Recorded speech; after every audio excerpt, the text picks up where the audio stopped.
Alhamdulillahirabbil alamin wa bihi nasta'in wa ala umuri dunya waddin wassalatu wassalamu ala asyrofil anbiya'i wal mursalin wa sayyidina Muhammadin wa ala alihi wa sahbihi ajmain. Alhamdulillah, sahabat pelita Al-Quran yang dirahmati Allah. Alhamdulillah kita pagi hari ini bertemu kembali di serial KPA yang ke-10 ya. Alhamdulillah kita dalam suasana pandemi ini masih bisa diperkenankan Allah Subhanahu wa taala untuk bisa bertemu secara virtual. Pada kesempatan KPA pagi hari ini kita akan belajar sebuah tema yang menarik, yaitu masa depan alam semesta, isyarat Al-Quran dan prediksi sains, yang akan disampaikan oleh Profesor Dr. Bobi Eka Gunara. Beliau merupakan guru besar Fisika ITB. Alhamdulillah saat ini beliau telah hadir di tengah-tengah kita. Tak lupa kita menyampaikan terlebih dahulu salawat dan salam kepada Nabi Muhammad SAW, pada para keluarganya, sahabatnya, dan mudah-mudahan kita semua saat ini termasuk dalam golongan umatnya dan kelak mendapatkan syafaatnya di yaumil qiyamah. Alhamdulillah, sahabat pelita Al-Quran sekalian, pagi hari ini kita membahas tema yang mudah-mudahan membuka wawasan kita dan semakin menambahkan keimanan kita kepada Allah dan juga semakin mendekatkan kita pada Al-Quran, dan kita belajar Al-Quran, menafsiri Al-Quran, mentadaburi Al-Quran lewat ayat-ayat kauniyah yang luar biasa banyaknya, dan ini merupakan salah satu ikhtiar kita untuk lebih mengetahui kembali dan juga lebih mendalami ayat-ayat Al-Quran yang berkaitan dengan alam semesta. Tanpa perpanjang kalam lagi, kita buka kajian kita pada pagi hari dengan baca basmalah. Bismillahirrahmanirrahim. Dan untuk menambah keberkahan, mari kita bersama-sama untuk membaca umul kitab suratul Fatihah ala hadiniyah wa kullu niyatin sholihah al-Fatihah. A'udzu billahi minasyaitonir rajim. Bismillahirrahmanirrahim. Bismillahirrahmanirrahim. Alhamdulillahi rabbil alamin. Arrahmanirrahim. Maliki yaumiddin. Iyyaka na'budu wa iyyaka nasta'in. Ihdinas siratal mustaqim. Siratal ladzina an'amta 'alaihim ghairil maghdubi 'alaihim waladdallin. Ya. Terima kasih sebelumnya kita sampaikan kepada Prof. Bobi sudah berkenan hadir dan bisa berbagi bersama kita semua tentang tema masa depan alam semesta. Prof. Bobi ini memang sehari-hari sebagai guru besar fisika teori di ITB. Saat ini di Bandung, Prof ya? Saat ini domisilinya, Prof? Iya, di Bandung. Iya, alhamdulillah kita bisa sama-sama. Mungkin biasanya jamaah kita atau sahabat pelita Al-Quran ini dari berbagai kota nih, Prof. Ada bahkan ada yang dari luar negeri. Ini saya lihat sebagai teman-teman ini ada teman saya nih yang dari Taiwan, ada yang dari Sumatera, nih ada yang dari Indonesia Timur. Kita akan sama-sama menyimak paparan dari Prof. Bobi terkait tema ini. Langsung saja saya silakan kepada Prof. Bobi, kurang lebih 60 menit ke depan, Prof, untuk menyampaikan materi terkait masa depan alam semesta, isyarat Al-Quran, dan prediksi sains. Silakan, Prof.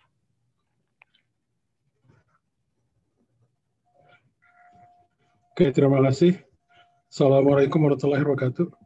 Waalaikumsalam. Sebentar, tadi saya ada share screen. Oke. Ini terlihat ya? Masih loading, Prof. Oh, sudah. Oke. Terlihat mungkin ya? bisa di slideshow, Prof. Oke, sudah, Prof. Sudah muncul. Ini slideshow udah? Ya, Prof. Sudah muncul. Oke, ini slideshow kan ya? Udah? Ya, sudah. Oke. Ya, jadi oke, sudah ya. Oke, jadi apa namanya? Judul tema kali ini waktu saya diminta adalah tentang masa depan alam semesta, isyarat Al-Quran dan prediksi sains ya. Jadi saya dari ITB, jadi di tinggi. Jadi oke, ya, jadi poin-poin diskusi kita hari ini. Jadi sebenarnya ketika saya membuat slide ini, kalau kita berbicara tentang masa depan alam semesta, jadi seperti analog kita, seperti manusia ya, atau katakanlah sebuah peristiwa di dunia inilah. Jadi kita ada awal dan ada akhir. Jadi sebenarnya ketika kita bicara tentang masa depan, itu kan berarti kita ada juga sejarahnya sebenarnya. Jadi sebenarnya kalau kita berbicara dua topik ini, antara awal dan akhir, untuk topik secara umum saja itu sangat panjang gitu ya. Maksud saya kita bukan bicara detailnya, tapi yang ininya, yang umumnya saja, yang kuantitatif gitu ya. Kalau kualitatif ya pasti lebih lama lagi, karena riset di sini juga masih intens gitu dilakukan oleh para fisikawan, baik mempelajari atau memprediksi bagaimana awal alam semesta ya, dengan patokan bahwa awal alam semesta itu dari data-data sekarang. Jadi alam semesta sekarang, bagaimana kita men-trace yang kejadian awal itu seperti apa. Nanti di situ ada teori Big Bang segala macam. Mungkin saya nanti akan sedikit menjelaskan tentang Big Bang. Nah, kemudian juga tentang akhir alam semesta, itu juga sama. Kita mempelajari apakah alam semesta ini berakhir atau tidak, ini secara sains gitu ya, secara sains. Itu juga dari data-data ini sekarang gitu. Nah, tentunya kita mempelajari isyarat awal dan akhir berdasarkan konteks sains, itu tentu ada beberapa asumsi di sana. Ya, asumsi tersebut itu juga kita pertanyakan gitu ya. Kok bisa seperti itu? Memang asumsinya itu logis, tapi asumsi tersebut itu bisa berkembang seiring dengan perkembangan ilmu pengetahuan dan teknologi. Jadi poin-poin diskusi kita pada hari ini, insya Allah terkait dengan kewajiban kita mempelajari alam semesta, ya, bahwa ini adalah sebenarnya kewajiban bagi kita, kalau boleh saya bilang sini fardu kifayah ya, mempelajari alam semesta. Bahkan di Al-Quran itu juga ada, nanti akan saya ini kan. Kemudian juga tentang isyarat awal dan akhir alam semesta dalam Al-Quran. Kemudian awal dan akhir alam semesta dalam konteks sains. Terakhir bagaimana kita bersikap gitu.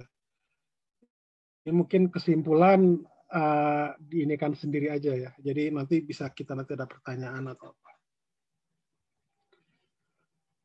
Nah, tentang kewajiban di Al-Quran, kita sudah mungkin hafal ya para jemaah sekalian atau para peserta sekalian tentang kewajiban kita sebagai Muslim, yaitu di Al-Quran sendiri. Di di surat Ali Imran ya, ayat 190, inna fi khalqis samawati wal ardi wa ikhtilafil laili wan nahari laayatul lil albab. Jadi sungguh dalam penciptaan langit dan bumi dan pergantian malam dan siang terhadap tanda-tanda kebesaran Allah bagi orang-orang, di sini terjemahannya yang berakal ya, ulul albab. Tapi ulul albab ini dalam tafsir Ibnu Katsir dan beberapa tafsir yang saya baca dan diskusi dengan beberapa ustadz yang bisa bahasa Arab atau tafsir terkait dengan ini, ulul albab itu sebenarnya bukan hanya berakal, bukan hanya di situ diartikan sebagai orang cerdas, tapi orang cerdas ya, cendekiawan yang dia mendapat petunjuk hidayah dari Allah Subhanahu wa taala. Di Al-Quran, ayat ulul albab ini ada dua hal yang saya lihat garis besarnya disebutkan. Itu terkait dengan penciptaan alam semesta. Yang kedua itu dengan sejarah. Jadi kalau saya lihat dua hal itu dalam pandangan saya gitu sebagai orang awam itu penting gitu ya, mempelajari tentang alam semesta dan sejarah. Nah, kenapa sejarah? Nah, itu juga sejarah itu terkait juga dengan nanti alam semesta. Tapi kalau sejarah ini dalam umum seperti misalkan dalam ilmu mungkin antropologi nanti bisa men-share ya kalau pakar antropologi. Jadi kita bisa melihat karakteristik sebuah masyarakat itu salah satunya itu dari sejarah gitu. Bahkan ada seorang dari Mesir, seorang pendakwah, seorang dai gitu ya. Saya disebutnya Ustadz Ali, kita nyebutnya waktu itu ketika saya di Jerman. Beliau itu pelarian dari Mesir ketika Ikhwanul Muslimin dikejar-kejar. Yang beliau pertama kali cari itu adalah perpustakaan di desa tersebut. Nah, kebetulan kalau di Jerman itu perpustakaannya itu sangat lengkap gitu. Jadi sehingga kita bisa baca di situ. Nah, kita bisa tahu bagaimana karakteristik masyarakat tersebut dari sejarahnya. Nah, begitu juga alam semesta kelihatan. Jadi kalau masalahnya alam semesta itu kita kesulitan yang kita punya itu cuma data-data hari ini. Data-data sebelumnya itu tidak ada. Itu baru kita prediksi saja, kita trace berdasarkan penemuan-penemuan partikel elementer yang kita temukan sekarang gitu. Bahkan partikel elementer yang kita temukan sekarang juga itu kita masih belum yakin apakah itu benar-benar elementer, benar-benar dasar gitu. Nah, jadi ulul albab itu menempati ayat di Al-Qur'an itu sangat-sangat khusus gitu. Jadi berbeda dengan yang yatafakkarun itu karena yang qilun gitu, yang berakal. Karena kalau yang yatafakkarun yang yaqilun itu umum gitu. Tidak harus orang tersebut mendapat petunjuk, tapi dia disuruh memikirkan gitu. Tanda-tanda kebesaran Allah. Tapi kalau ulul albab itu jelas. Nah, di ayat berikutnya ulul albab itu apa? Ini saya langsung baca terjemahannya itu aja. Alladzina yazkurunallah. Jadi orang yang pertama mengingat oleh zikir itu umum ya. Jadi mengingat Allah sambil duduk ya, dalam keadaan berbaring ya, berdiri, duduk berdiri. Duduk berdiri ya, dalam keadaan berbaring. Nah, artinya itu apa? Mereka itu mengingat Allah itu dalam keadaan diri, duduk dan berbaring. Artinya konsepnya itu kita dalam satu kehidupan itu kan ada keadaan duduk, berdiri dan berbaring. Artinya di setiap kehidupan kita itu kita harus mengingat Allah. Jadi memang itu yang dikatakan zikrullah itu orang-orang yang mendapat petunjuk dan mengingat Allah selalu dalam kehidupan. Mungkin saya masih agak jauh dari aspek ini. Dan mereka memikirkan tentang penciptaan alam semesta, tentang penciptaan langit dan bumi. Jadi kita istilahnya mengingat zikrullah itu, mengingat Allah itu dengan keadaan berdiri, duduk dan berbaring itu sambil memikirkan tentang penciptaan alam semesta, langit dan bumi. Artinya apa? Ya kalau boleh saya bilang mempelajari alam semesta ini bagi seorang Muslim itu fardu kifayah gitu ya. Artinya kita harus tahu gitu ya. Kita harus tahu. Gitu. Nah, berdasarkan pengalaman saya mempelajari tentang penciptaan alam semesta tadi ya, tentang awal alam semesta dan prediksi model-model alam semesta yang bisa kemungkinan dia itu berakhir atau tidak, itu memang butuh effort. Jadi memang di sini tuh mengatakan bahwa kita tidak hanya cukup istilahnya dalam tanda kutip ya mengingat Allah, tapi kita harus ada usaha gitu untuk memikirkan gitu ya. Jadi usaha memikirkan penciptaan alam. Jadi kita istilahnya kalau dalam bahasa sayanya lah bahwa kita tulis publish paper lah gitu. Ada sebuah penemuan terkait tentang penciptaan alam semesta, tentang kita berusaha dengan model kita, dengan pemahaman kita, dengan akal kita, bagaimana kita memikirkan atau membuat model sehingga kita mengerti bagaimana penciptaan langit dan bumi. Gitu. Di sini kita perintahkan untuk memikirkan masalah itu benar atau salah itu urusan Allah ya. Jadi kita hanya bertugas untuk memikirkan bagaimana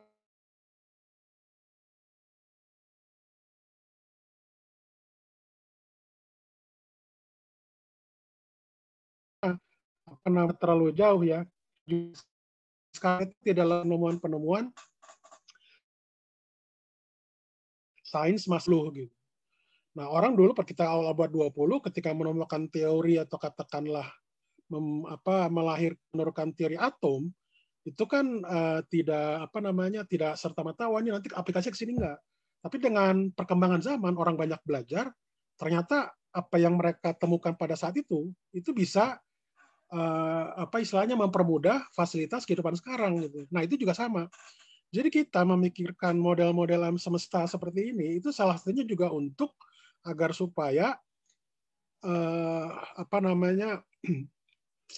kehidupan kita itu jadi lebih baik dibanding dengan masa lalu gitu. Nah, itu seorang muslim itu harus seperti itu.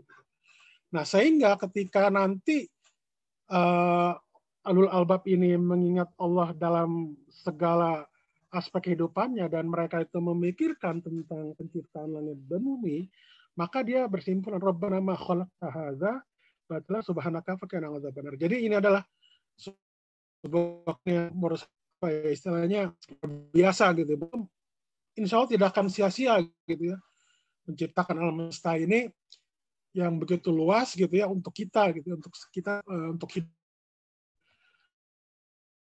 Kemudian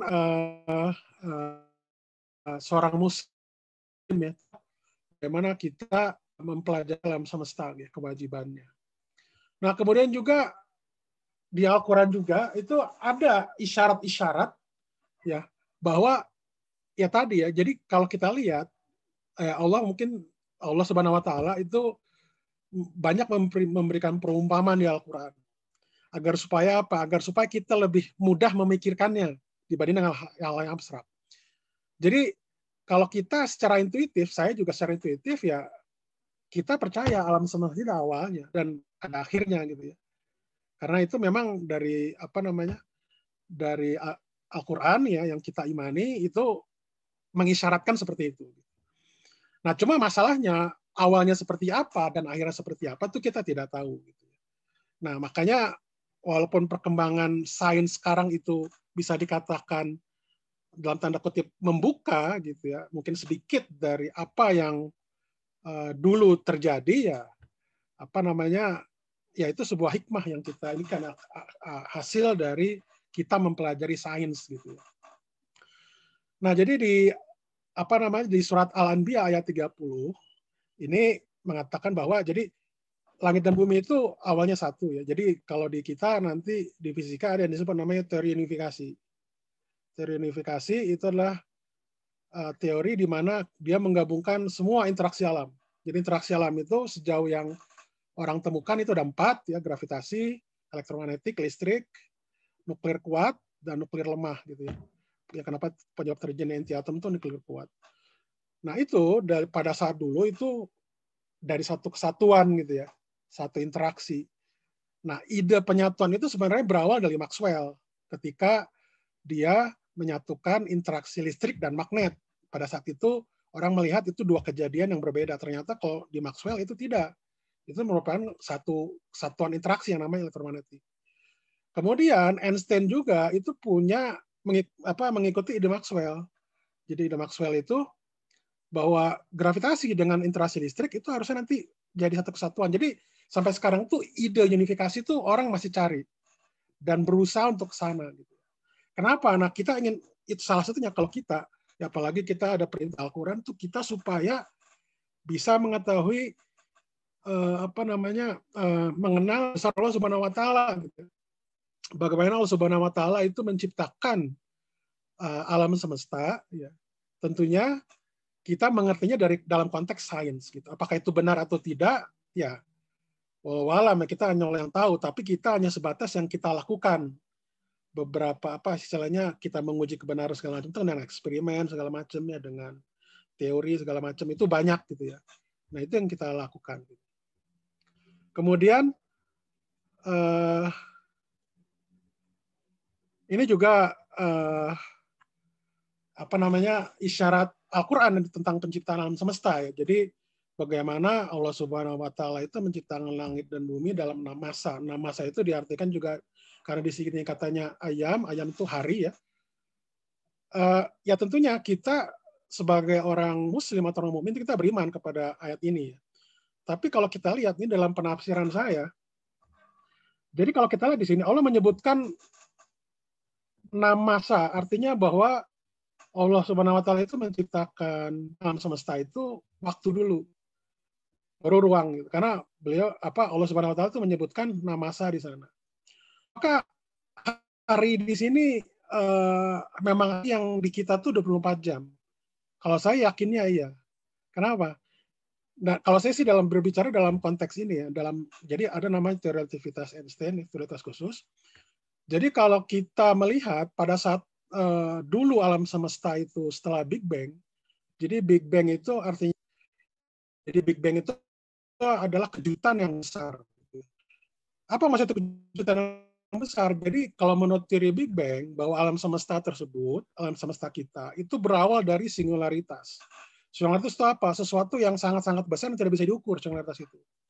Nah, tiba-tiba ketika waktu Planck sekitar 10 pangkat minus 43 detik, tiba-tiba yang tadinya dia itu tidak berhingga singularitas, jadi berhingga. Nah, berhingga itu artinya apa? Bahwa fisika di situ jadi alam semesta itu bisa kita ukur, artinya ilmu fisika bisa berlaku di sana. Sebelumnya ya kita nggak bisa. Nah, pada saat tersebut itu energinya sangat besar. Dan energi sangat besar itu, kalau menurut teori Einstein tentang dilasi waktu, itu bisa jadi yang kita kerangkanya yang kita lihat bisa jadi itu lama, tapi bagi Allah itu adalah memang 6 hari yang kita hitung sebagai 24 jam. Karena energinya sebesar itu menurut relativitas khusus. Ya. Tapi apakah betul atau tidak, walau alam, itu kan hanya penafsiran dari dalam konteks sains ya, dan pemahaman saya sebagai orang awam. Gitu.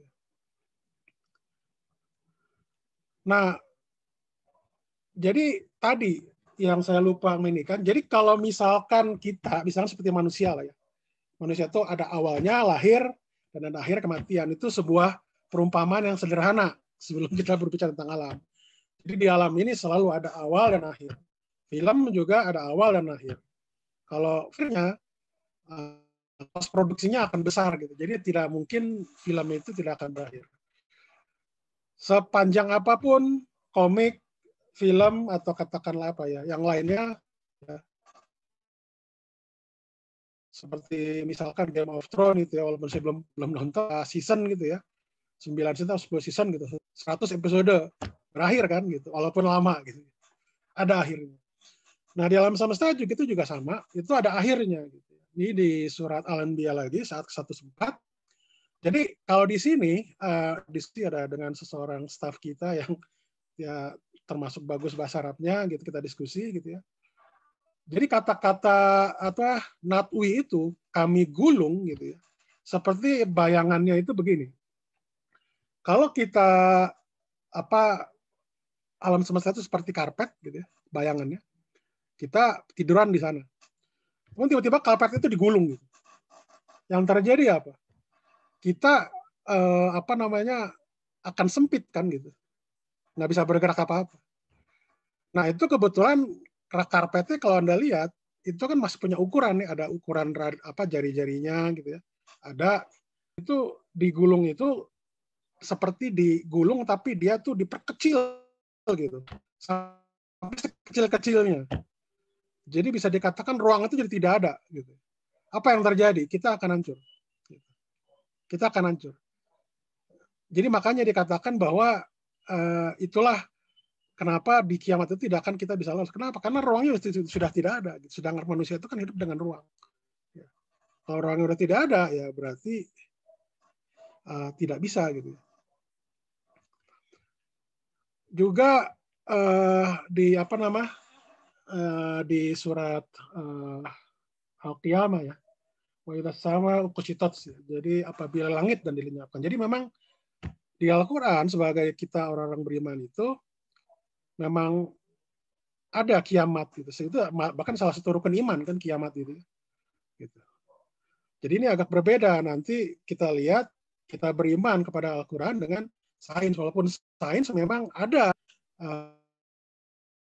itu alam semesta kiamat. Gitu. Tapi kiamat yang seperti apa yang dijelaskan seperti ini? Kita juga tidak tahu. Dan di sains juga seperti saya bilang, asumsi-asumsi yang digunakan sains itu masih bisa dipertanyakan. Dan juga masih bisa berkembang. Jadi teori Einstein itu sejauh ini yang establish untuk menggambarkan alam semesta. Tapi untuk beberapa ratus tahun ke depan mungkin ada teori baru yang kita nggak tahu ya, bergantung pada perkembangan zamannya nanti. Nah oke, jadi sekarang tadi kita berbicara tentang isyarat awal dan akhir menurut Al-Quran. Nah bagaimana konteksnya dalam ilmu pengetahuan? Nah ini saya berbicara tentang model standar alam semesta. Jadi yang pertama, ini berdasarkan teori yang sekarang ya, teori Einstein, teori relativitas umum. Jadi ruang waktu kita itu berdimensi 4, 3 plus 1. Kenapa kok ini nggak langsung 4 aja? Ini saya bedakan. Kalau 3 ini ruang, 1 itu waktu. Jadi waktu itu merupakan koordinat yang berbeda dengan ruang. Kemudian juga ada asumsi lagi bahwa gaya gravitasi itu mendominasi alam semesta. Jadi ada 4 gaya dasar yang tadi saya bilang, gravitasi, listrik, nuklir lemah, sama nuklir kuat. Nah, di alam semesta itu mendominasi gaya gravitasi.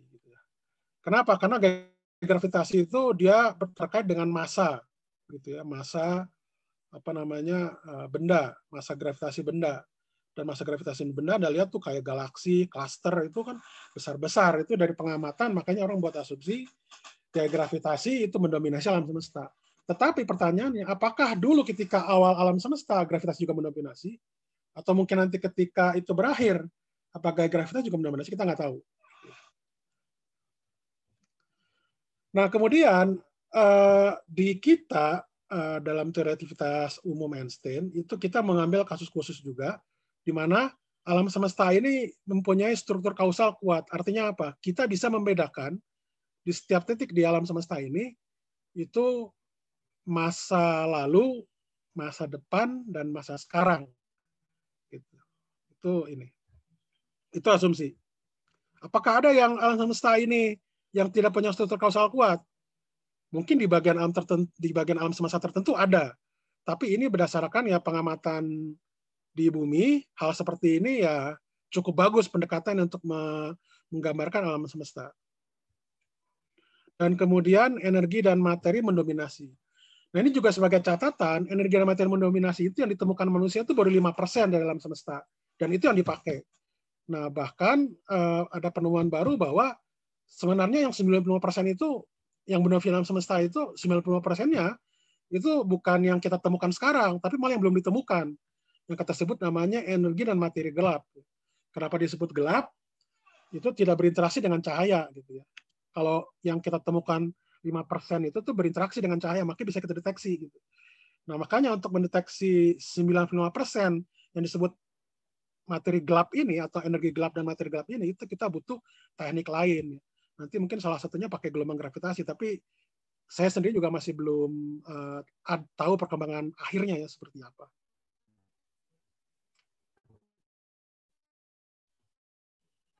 Nah, ini ilustrasi saja bagaimana teori gravitasi Einstein itu menggambarkan alam semesta. Jadi alam semesta bisa Anda bayangkan seperti lembaran karet gitu ya, lembaran karet yang elastis gitu ya. Jadi kalau dia itu tidak ada massa di sini, tidak ada benda, itu dia flat, apa istilahnya datar saja gitu seperti itu. Tapi ketika kita simpan seperti misalkan bola besi di sini, itu kan akan seperti ada lengkungan di situ. Jadi artinya massa itu menurut teori Einstein itu merubah karakteristik sifat ruang waktu di sekitarnya. Jadi kalau massanya itu makin besar, dia lengkungannya akan makin besar. Ini kan terlihat ya dari sini. Nah, ini kurang lebih gambarannya. Jadi artinya kalau ada massa itu, ruang waktu itu, cahaya yang lewat itu juga didefleksikan, dibelokkan lagi. Nah, ini dalam teori relativitas umum, itu ada yang disebut namanya, ini teorema ini terkenal, Hawking itu ya sudah mendiang, ya sudah meninggal. Penrose itu yang Roger Penrose yang dapat Nobel 2000 tahun ini, 2020 ya. Jadi beliau ini berdua itu menelurkan teori relativitas. Jadi ada istilahnya bisa dikatakan mengkonstruk atau membangun teori baru atau ilmu baru ya. Jadi mengembangkan teori relativitas jadi ilmu sendiri lagi gitu, tentang geometri alam semesta. Nah, jadi singularitas itu saya bilang. Jadi itu adalah sesuatu yang tidak bisa diukur, itu singularitas. Jadi apapun yang dikali itu singular, tak berhingga, jadi tidak bisa diukur. Nah, jadi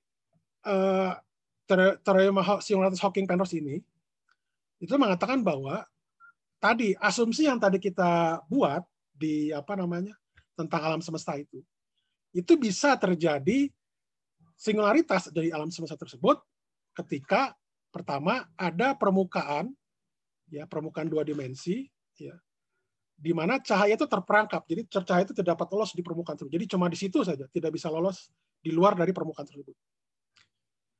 Kedua, itu adalah ketika lintasan cahaya itu di masa lalu kita trace, kita ikuti gitu. Ketika lintasan tersebut berubah tanda di masa lalu, itu akan ada singularitas.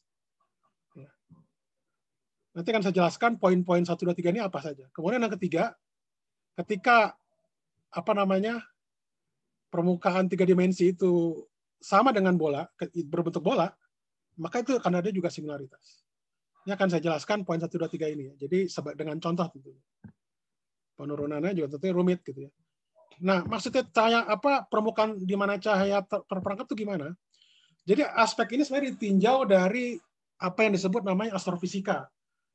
Jadi dalam konteks ini bisa dikatakan sebagai lubang hitam ya, bahwa beberapa bintang itu dalam sejarahnya Ini kalau Anda lihat di latar belakang saya ini, itu adalah yang disebut namanya Tower of Creation. Jadi itu adalah nebula yang beberapa ribu tahun cahaya dari kita, ya. Mungkin juta, 400.000 ya. Nah, itu di situ ada pembentukan bintang. Bintang itu ada lahirnya juga, sama. Nah, ketika bintang itu lahir dan dia akan berakhir juga. Nah, menurut beberapa perhitungan standar di teori relativitas umum ya, yang pertama kali dilakukan oleh Chandrasekhar, matahari itu tidak mungkin menjadi lubang hitam. Jadi lubang hitam itu adalah sebuah objek yang dia itu gaya gravitasi sangat kuat. Jadi karena gravitasi sangat kuat, cahaya itu tidak dapat lolos. Cahaya saja yang kelajuannya dari matahari ke bumi itu 8 menit atau katakanlah mengelilingi bumi dalam 7 hari. Kan kecepatannya, kelajuannya sangat tinggi kan. Itu tidak dapat lolos tuh di lubang hitam. Ya, ketika dia itu mendekati lubang hitam. Apalagi ya kayak kita nih, bumi yang jauh kelajuannya dibanding dengan cahaya, itu pasti terserap gitu di situ. Nah, beliau bilang kalau dia itu ada permukaan di mana cahaya itu terperangkap, itu pasti ada singularitas. Dan itu yang sudah terdeteksi, nanti akan kita lihat bahwa black hole itu sudah ada bahkan fotonya ya, bahkan di pusat galaksi kita.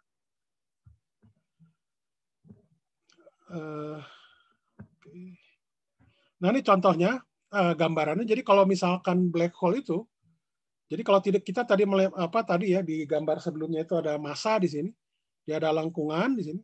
Tapi ketika dia itu masanya itu sangat tinggi, bukan masanya sangat tinggi ya, kerapatan masanya sangat tinggi.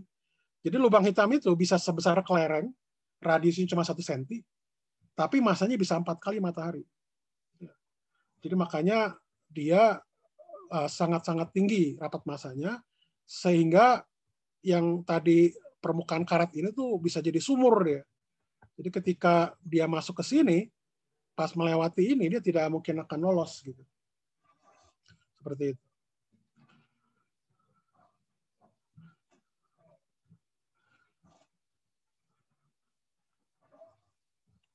Nah, ini contohnya perbandingan. Perbandingan ya. Ini matahari ya. Ini matahari. Ini disebut namanya bintang neutron ya. Kalau matahari itu cuma lengkungan segini. Sumurnya dangkal lah istilahnya gitu. Kalau bintang neutron dia agak dalam dia. Rapat masanya memang tinggi. Nah, sekarang kalau lubang hitam gitu ya. Itu Anda lihat di sini. Itu sumurnya dalam sekali gitu, dan bahkan sumurnya tidak berujung gitu dalam asli dari teorinya. Ini cuma pemisalan aja, tapi sebenarnya ini tidak berujung. Jadi setelah ini tuh kita tidak tahu ya gitu, apa yang terjadi. Nah, ini gambaran ya bagaimana apa yang terjadi dari lubang hitam gitu ya. Jadi ketika cahaya itu masuk ya, di luar lubang hitam ini adalah ruang, dan dia berubah menjadi waktu. Dan ketika dia itu jatuh ke sini, itu dia nggak tahu nasibnya bagaimana. Yang jelas sih hancur ya. Ini contohnya adalah sebenarnya bintang yang runtuh gitu ya. Ini disebut namanya diagram Penrose. Dia itu bagaimana bintang tersebut itu pada akhirnya dia akan menjadi lubang hitam gitu ya. Karena keruntuhan gravitasi di intinya gitu ya. Collapsing gitu ya, collapse gitu. Sehingga dia menjadi singularitas itu. Jadi akan hancur dia di sini.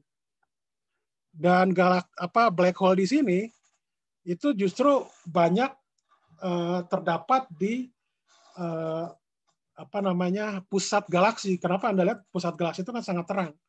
Karena black hole itu dia menyerap materi di sekitar bintang. Jadi bintangnya itu berkumpul gitu ya di situ, maka itu jadi terang. Jadi makanya kita bersyukur juga tuh bahwa tata surya kita itu sangat jauh kan di pinggir kita dibanding dengan pusat galaksinya gitu ya. Kalau di pas dekat pusat galaksi ya bisa jadi tidak ada kehidupan ya gitu. Nah, ini gambar sebuah galaksi ya, sebuah lubang hitam.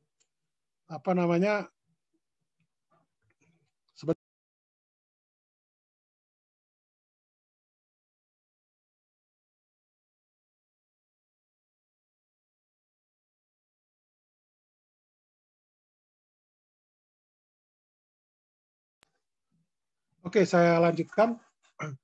Jadi ini adalah gambar dari lubang hitam gitu ya, yang berhasil difoto gitu ya, diolah. Jadi itu gambar tersebut berupa distribusi gelombang radio ya, karena sangat lemah ketika sampai di bumi. Ini jaraknya itu jutaan tahun cahaya gitu ya. Jadi ini lubang hitam di pusat galaksi M87. Jadi dengan menggunakan yang disebut namanya Event Horizon Telescope. Jadi ini gabungan dari beberapa teleskop yang ada di Amerika, Amerika Utara, Amerika Latin, dan Eropa gitu. Itu ada gabungannya di sana. Nah, datanya itu melebihi 1 tera kalau tidak salah. Nah, itu diolah, itu jadi bentuknya seperti ini. Jadi lubang hitam di sini itu yang pas di tengah sini.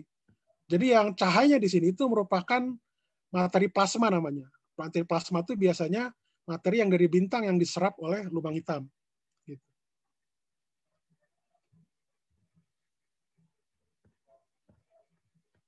Jadi memang ini ternyata ada, dan masanya 6,5 miliar ya kali matahari. Jadi matahari itu 1 juta kali bumi.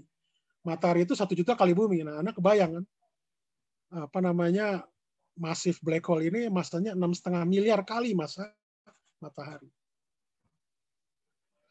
Kemudian aspek yang kedua, maksudnya perubahan tanda lintasan cahaya di Maxwell itu apa? Jadi secara kosmologi, ini poin-poin ini terkait dengan kosmologi. Kalau tadi itu astrofisika, kalau ini kosmologi. Bahwa alam semesta itu berawal dari keterberinggahan atau singularitas. Tadi yang saya bilang, bahwa jadi ketika dia itu Big Bang di sana, itu ada singularitas. Nah, ketika Big Bang itu adalah ketika singularitas tersebut itu jadi terukur dia. Jadi bisa terukur artinya bisa dipelajari oleh ilmu fisika. Sebelumnya nggak bisa. Kenapa? Karena apapun yang dikalikan dengan tahingga ya tahingga gitu ya. Ketika ada sesuatu itu menjadi berhingga, nah itu sebuah kejutan gitu ya. Kok bisa gitu? Kenapa gitu? Nah, itu juga masih misteri gitu. Kemudian yang ketiga juga sama. Jadi kalau yang ketiga ini maknanya alam semesta secara kosmologi itu dia bisa ada kemungkinan berakhir gitu. Ada ketidakberhinggaan di awal dan di akhir. Itu secara kosmologi.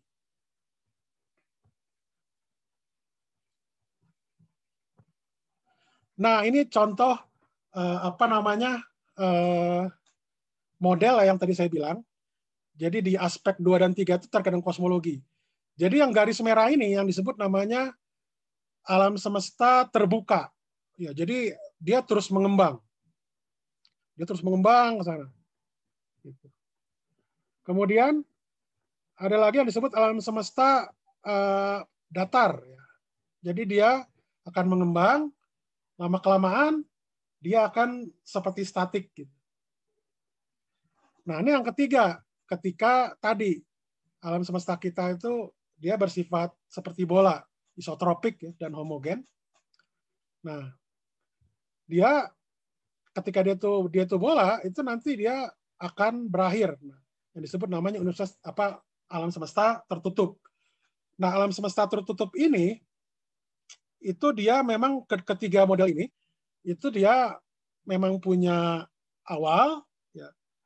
Tapi yang punya akhir itu yang katakanlah kita interpretasikan sebagai kiamat ya, itu adalah yang alam semesta tertutup. Peristiwa ini disebut namanya Big Crunch gitu ya, bisa dikatakan crunch itu penghancuran besar gitu. Nah, alam semesta kita di mana? Alam semesta kita itu masih di sini. Gitu. Masih di sini. Jadi saat ini tuh ketiga model ini masih berhimpit. Gitu. Tentunya saya katakan sekali lagi, model ini dibangun itu berdasarkan pengetahuan dari materi yang kita tahu cuma 5%. Cuma 5%. 90% gimana? Nah, walau alam kita belum tahu seperti apa. Dugaan saya, ini sekali saya dugaan, artinya masih bisa terbukti. Ketika kita tahu misalkan 20%, 30% distribusi massa di alam semesta kita tahu, kemungkinan model seperti ini bisa berubah. Mau berubah seperti apa kita juga nggak tahu gitu. Dan itu masih dipelajari nggak sekarang tentunya.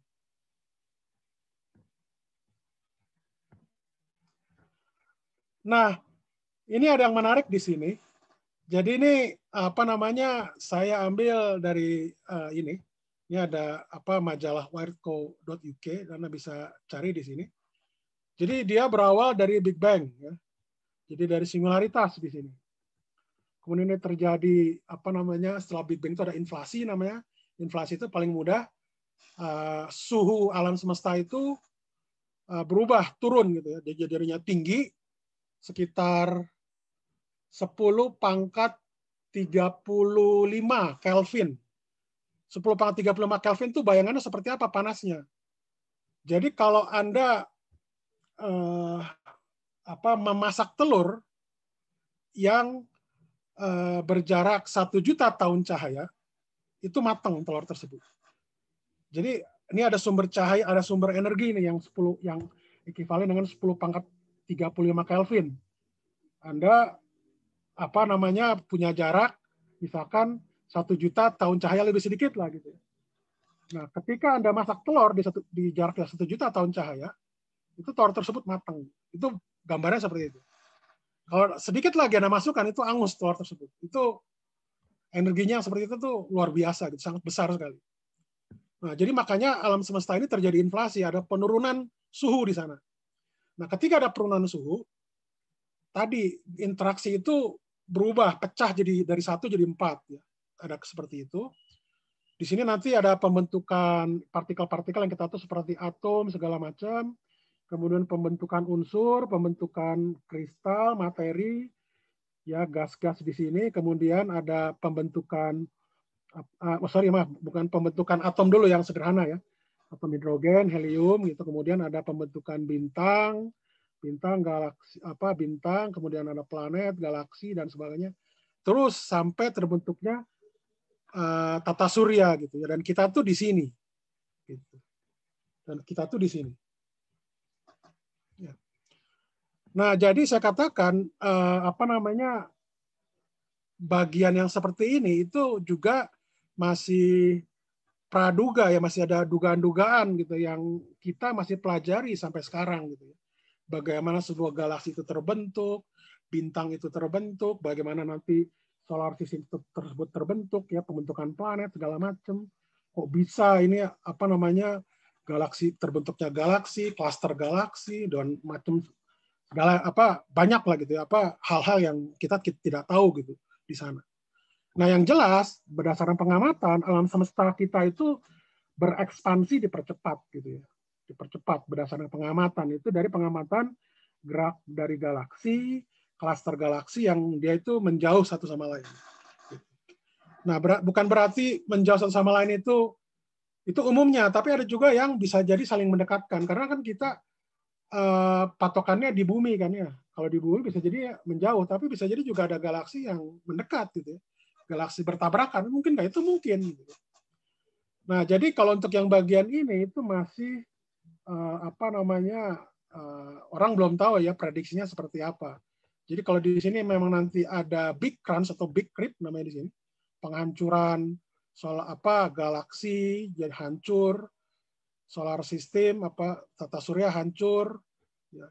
Ya tadi, kenapa mereka hancur? Karena ruangnya itu jadi mengecil gitu. Karena kan massa segini besar ya, ketika ruangnya itu mengecil, itu kan energi jadi besar, jadi bertumpuk. Semua menjadi yang tadi ya.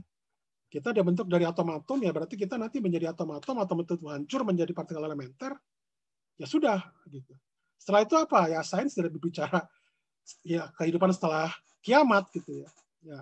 Tapi kita dalam Islam itu kita wajib mempelajari ini supaya kita mengenal kebesaran Allah Subhanahu Wa Taala dan bagaimana Allah Subhanahu Wa Taala itu menjelaskan ayat-ayatnya, kebesaran-kebesarannya itu supaya kita bisa lebih makin percaya, lebih beriman kepada hal-hal yang nanti setelah kita meninggal, kita kiamat itu pasti terjadi gitu. Nah, ini juga sebenarnya mungkin lelucon kalau menurut saya ya. Jadi ini mereka cuma memperkirakan bahwa alam semesta itu usianya itu 13,7 miliar tahun ya dari sejak Big Bang dan dia akan berakhir kurang lebih sekitar 20 miliar tahun dari sekarang. Ini angka, baik angka ini maupun angka ini itu saya, apalagi angka ini ya, itu masih belum jelas ya. Mereka ini tuh dapat dari mana ya. Apa namanya, sepertinya mungkin karena ini adalah apa namanya majalah populer gitu ya. Jadi kadangkala kalau dikasih seperti ini, oh masih lama gitu ya. Jadi kita tenang saja gitu. Nah ini terakhir ya, kita lihat jadi bagaimana kita bersikap dengan tadi ya, tentang bahwa apa namanya alam semesta ada kemungkinan secara menurut sains itu adanya kiamat ya. Kita pertama tetap tenang ya. Sejak menurut perhitungan sains ya, atau praduga beberapa orang, masih beberapa miliar tahun dari sekarang gitu. Kalau misalkan lebih cepat bagaimana ya? Itu berarti prediksi sains masih kurang ya. Artinya ada hal-hal yang perlu kita tinjau lagi gitu. Tapi saya yakin itu kita juga tidak tahu ya. Artinya itu 22 miliar tahun ke depan ya kita udah dipastikan tidak akan ada lagi. Kemudian ya artinya kita harus tetap tenang gitu ya. Bagaimana kita harus tetap tenang. Apapun yang kita temukan informasinya. Kemudian yang kedua, kita bersikap itu kita terus belajar. Jadi ketika kita belajar itu ya kita harus banyak bertanya. Justru kita, Al-Quran itu suka menyinggung kita apakah mereka tidak berpikir. Nanti kita harus terus bertanya, gitu. Bertanya. Jadi pembelajaran yang baik itu kita harus terus bertanya. Kita harus bisa mempertanyakan apa saja gitu. Karena kalau namanya saya ini seperti saya ini, cerita seperti ini, itu pendapat saya. Bisa ditentang ya, bisa. Asal Anda punya bukti-bukti saja. Fakta. Nah, itu harus kita bedakan antara fakta dengan pendapat. Kalau pendapatnya salah ya kita counter. Kalau faktanya benar ya berarti pendapat kita salah. Kalau pendapat kita benar ya biasa patokannya kalau kita itu adalah fakta. Gitu. Artinya kita harus terus bertanya gitu. Nggak masalah gitu. Dalam Islam itu kita harus terus bertanya. Nah, itulah makanya kalau saya lihat salah satu kemunduran kita di Indonesia ini karena bertanya itu adalah suatu hal yang tabu lah istilahnya gitu. Tabu, tidak boleh gitu. Guru itu serba tahu gitu. Itu yang saya alami ketika di sekolah menengah gitu ya. Jadi harusnya namanya pembelajaran yang baik itu kita harus dilatih terus bertanya pada apapun gitu ya. Masalahnya pertanyaan itu tidak bisa dijawab ya itu wajar gitu karena tidak semua pertanyaan bisa dijawab. Kemudian yang kedua juga kita harus belajar juga pada ahlinya. Kita harus mengakui keahlian. Jadi kalau misalkan ada orang misalkan tiba-tiba cerita tentang prediksi masa depan gitu ya. Harusnya nanti tanggal segini itu terjadi ini. Nah, kita lihat dulu dia bidangnya apa gitu. Dan ketika dia berbicara seperti itu, ada nggak bukti-bukti misalkan secara teoritiknya dia ngitung seperti apa sih? Kok bisa seperti itu gitu. Terus data-data dari misalkan kalau kita berbicara tentang alam semesta, misalkan apa tentang benda-benda langit ya, data-data dari astronomi seperti apa, dari NASA segala macam gitu. Nah, dia juga harus tahu gitu bahwa ketika kita belajar itu juga harus pada ahlinya, mendengar. Jadi kita belajar pada ahlinya pun juga kita harus banyak bertanya. Karena ahli juga itu manusia, gitu ya. Dia juga punya pendapat, punya subjektivitas. Gitu. Walaupun kita itu lebih objektif maksud saya, ahlinya itu. Makanya kita harus banyak bertanya, gitu ya. Itu makanya saya taruh di depan. Yang ketiga, kita harus juga asal logika. Ya. Karena ya kita hidup di sini, berkembang, manusia itu menjadi lebih baik itu dengan logika. Kita paham tentang alam semesta juga dengan logika. Maksud saya dalam Islam itu, ketika logika itu kita kuat, itu menopang keimanan kita sebagai Muslim. Dan dan seterusnya bisa Anda isi lagi lah itu apa ya. Jadi bisa banyak. Tapi saya melihat intinya itu seperti ini. Kita bertanya terus, kita selalu belajar, terutama pada ahlinya kita tanya. Saya mungkin bisa jadi ahli misalkan di bidang kosmologi. Tapi kalau di bidang biologi, kedokteran, DNA, ya saya jadi orang bodoh gitu ya. Bukan ahli, makanya saya harus tanya dengan apa namanya, ada tuh salah satu murid saya yang jadi peneliti biologi molekuler. Jadi saya suka nanya ke dia gitu, usianya lebih muda. Karena saya bukan ahlinya gitu. Nah, kemudian yang ketiga kita tetap menjalani kehidupan yang ya normal ya, kita beribadah, bekerja, ya kita beribadah yang baik, berbuat yang terbaik, bekerja yang terbaik gitu. Ada perencanaan segala macam. Dan kita hidup itu berdasarkan ya tadi. Kalau kita mau maju kita bekerja. Bekerja itu juga dengan logika, kita harus mikir gitu ya. Bagaimana kerja efisien, efektif gitu ya. Ya kita dan mencapai tujuan gitu, seperti itu. Nah, itu kurang lebih apa yang saya sampaikan. Terima kasih. Walau misawab. Assalamualaikum warahmatullahi wabarakatuh. Waalaikumsalam warahmatullahi wabarakatuh. Terima kasih Prof. Bobby untuk pemaparannya. Banyak ilmu baru ya teman-teman sekalian yang kita dapatkan, terutama istilah-istilah yang mungkin sebelumnya belum pernah kita dengar seperti tadi yang Prof. bilang, teori Big Crunch, inflasi alam semesta, dan lain-lain yang mungkin banyak menimbulkan pertanyaan di benak kita semua. Kalau saya lihat di kolom Q&A ini sudah banyak Prof, pertanyaan-pertanyaannya masuk Prof. Ada juga teman-teman yang mencoba ingin bertanya langsung secara lisan seperti itu. Ada yang sudah raise hand, Prof. Mungkin kita persilahkan teman-teman yang raise hand dulu ya, sahabat pelita Al-Quran sekalian. Saya persilahkan kepada siapa nih? Pak, ada 4 orang yang raise hand ya. Pak Ahmad Dimyati. Silakan Pak untuk menyampaikan pertanyaannya langsung kepada Prof. Bobby.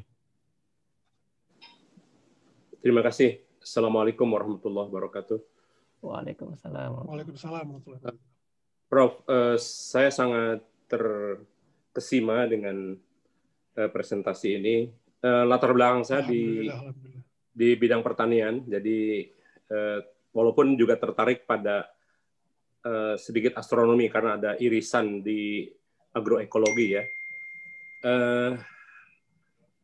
Saya ingat ketika Ustadz Abdul Somad di ITB itu ditanya mengenai cara sholat di bulan dan di pesawat ruang angkasa. Nah ini kan pertanyaan menyangkut ke yang bagaimana kita bersikap ke yang ketiga itu ya, menjalani kehidupan secara normal. Kelihatannya sains itu menuntut perubahan dalam cara beribadah juga gitu. Nah, saya bisa memberi contoh banyak, tapi waktunya mungkin akan terlalu panjang juga. Tapi sebagai contoh saja itu tadi yang disampaikan mungkin dosen atau mahasiswa ITB kepada Ustadz Abdul Somad itu satu pertanyaan yang saya kira sahih ya. Nah, oleh karena itu ketika saya punya kesempatan berdiskusi dengan Ustadz Abdul Somad, yang saya sampaikan itu adalah satu usul agar para saintis itu berhimpun, mengumpulkan isu-isu yang relevan dengan masalah akidah, syariah dan tasawuf ya. Nah, dalam berkaitan dengan iman, Islam, ihsan gitu ya maksud saya. Nah, dalam kaitan ini Ustadz Abdul Somad bagus sekali responnya. Dia sampaikan itu ide yang bagus. Mungkin kita perlu bertemu dalam bentuk ijtihad kolektif untuk menentukan bagaimana kita beribadah dengan perkembangan sains yang terus maju gitu. Nah, dalam kaitan ini saya usul agar profesor dan teman-teman di ITB mungkin bisa menjadi pelopor untuk menghimpun para saintis dalam mengumpulkan isu-isu tadi. Kalau mau ini, katakanlah mau yang cukup signifikan nanti marketingnya, itu isu antara hisab dan ru'yat saja yang sekarang kita belum bisa menyatukan gitu ya. Padahal Profesor Jamaluddin kan di sana gitu ya. Nah ini saya kira ini harusnya segera kita atasi dengan bantuan sains. Kita menyatukan cara menentukan awal dan akhir Ramadan misalnya. Nah ini isu ini saya kira sangat relevan. Antara lain untuk meningkatkan literasi sains dari para ustadz dan dai kita. Karena saya mengamati ini lintas aliran dan juga lintas dari grassroots sampai ke elit, literasi mereka itu rendah. Sehingga kalau mereka bicara mengenai katakanlah sains atau keimanan yang berkaitan dengan syariah itu akan muncul, kelihatan bahwa literasinya itu rendah. Jadi ini saya kira harus kita perbaiki. Itu usul saya. Yang mungkin salah satu kasus pertanyaan yang bisa ditimbulkan adalah bagaimana kita menyikapi mengenai arti kiamat itu. Kalau kita umat manusia ini yang berada di bumi, kan tadi sudah disebutkan umur kita di mana, kemudian harapan umur kita bagaimana gitu kan. Itu sampai kehancuran dari tata surya kita. Sementara itu, kita saksikan juga tata surya yang lain atau bahkan galaksi yang lain sedang mengalami kehancuran atau sedang mengalami pembentukan baru gitu ya. Jadi kiamat ini bisa localize pada satu tata surya atau satu planet, tapi juga bisa menjadi kiamat yang keseluruhan alam semesta gitu ya. Nah, jadi ini kan salah satu bentuk pertanyaan ke masalah akidah mengenai arti kiamat tadi. Itu satu contoh saja, Prof. Terima kasih. Assalamualaikum warahmatullahi wabarakatuh. Terima kasih Pak Ahmad Dimyati untuk pertanyaan-pertanyaannya. Silakan Prof. Bobi, ada banyak sekali tadi pertanyaan-pertanyaannya. Ya, jadi kalau terkait misalkan tadi masalah fikih kontemporer ya kalau saya bilang, ya terkait dengan misalkan bagaimana kalau kita nanti sholat di bulan gitu ya. Ya itu sebenarnya sudah ada ininya sih, kalau sejauh yang saya pelajari itu sudah ada pendapatnya ya, jadi mengarah kemana saja itu tidak masalah. Tapi memang nanti perlu pendapat orang fikih gitu, itu yang saya baca. Nanti Bapak bisa ini lagi. Masalahnya kan juga memang belum ada orang Indonesia yang ke bulan atau ke angkasa lah ya, belum ya. Kalau orang Muslim yang ke angkasa, saya nggak tahu sudah ada apa belum. Mungkin dari yang dari Malaysia mungkin ya. Kemudian itu terkait dengan ini ya. Nah, terus juga terkait dengan tadi ada aspek, walaupun kita, misalkan tadi penentuan hisab dan ruqyah dengan sains, kalau sejauh yang saya pahami pemerintah itu sudah betul, artinya mereka mengumpulkan beberapa ilmuwan terkait dengan itu, dan juga beberapa ormas Islam yang besar, termasuk Muhammadiyah dan NU dan lain sebagainya. Nah, cuma memang permasalahannya begini, di kita, kalau umumnya ya di fikih ini, kalau saya bicara fikih, ketika pemerintah sudah menetapkan, memang sudah berdasarkan sains gitu ya, dan sudah benar perintah menetapkan ini, harusnya secara fikih itu ormas Islam harusnya ikut semua gitu, jadi satu, tidak perlu ada pendapat masing-masing, harusnya seperti itu. Nah, kenapa terjadi demikian ya? Karena mungkin saya nggak tahu, di Indonesia mungkin fikihnya sendiri beda ya, padahal di negara-negara Timur Tengah ketika pemerintah sudah menetapkan hari ini adalah Lebaran, besok puasa, ya sudah semuanya ikut gitu, tidak boleh ada yang masing-masing. Nah, kemudian penyikapan kita terhadap bagaimana terhadap kiamat ya, baik dari sisi sains maupun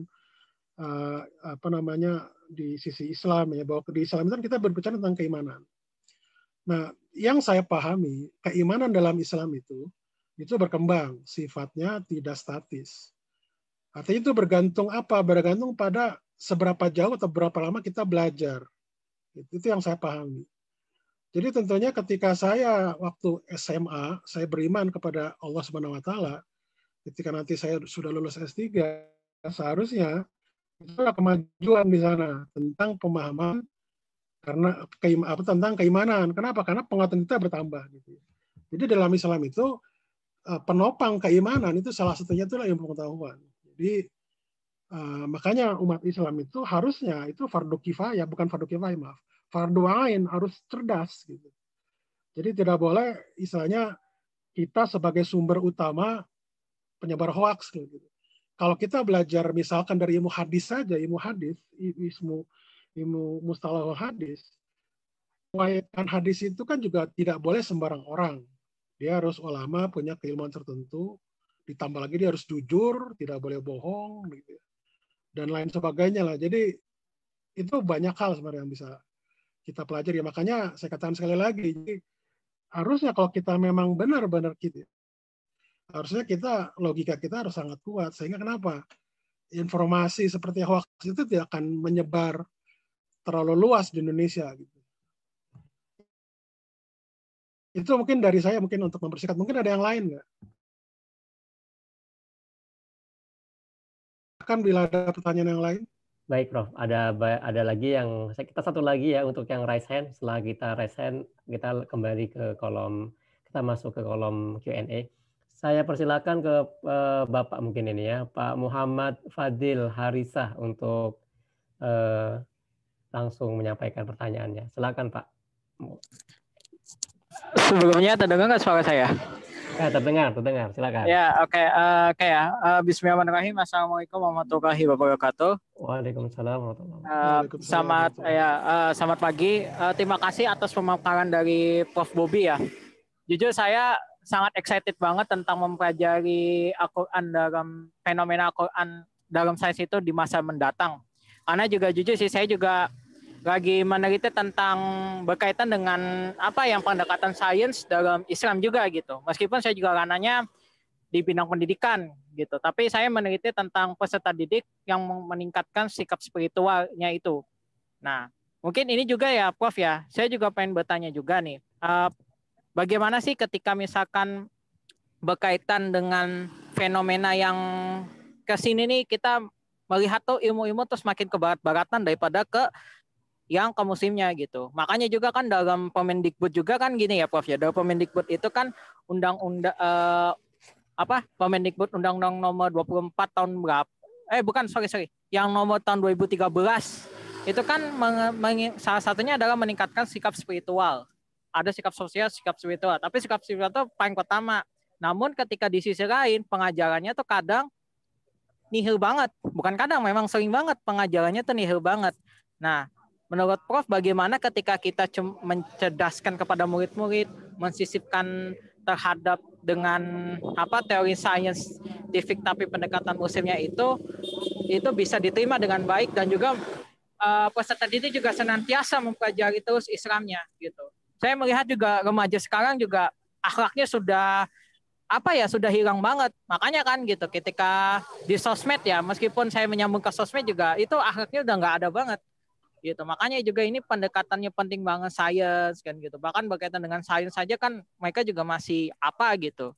Itu yang jadi masalah juga Prof. Itu yang pertama. Nah, yang kedua ini masih berkaitan juga bagaimana juga ketika misalkan berkaitan untuk kita terus maksudnya ini era global kayak gini, entar lagi generasi Z, kita tetap terus istiqomah terhadap sains itu bagaimana gitu. Ini juga berkaitan juga dengan kita itu bangga sama ilmu nubuat, namun padahal di dalamnya saintis itu banyak ilmu muslim. Tapi kenapa itu yang akhirnya semakin menurun? Misalkan ya mungkin Albert Einstein sah-sah saja gitu. Saya sempat juga ingat dari salah satu ustadz juga mengatakan memang selamanya ilmu barat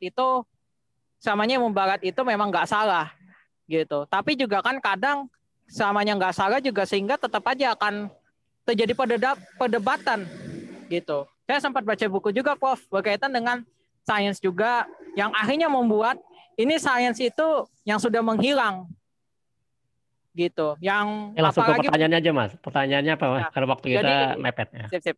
Nah, yang berkaitan dengan itu bagaimana kita menyikapinya ketika misalkan ini kadang berdebat gitu antara Al-Quran sama yang sains kan gitu. Kadang tuh mengamalkan ilmu sains tapi tidak berkaitan dengan muslimnya gitu. Ya, mungkin itu dari saya sih Prof.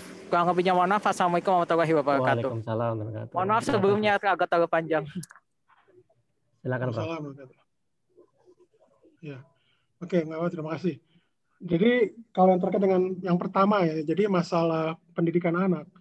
Nah tentunya yang kalau kita menjelaskan tentang suatu materi itu juga ada istilahnya sisi pedagogiknya gitu.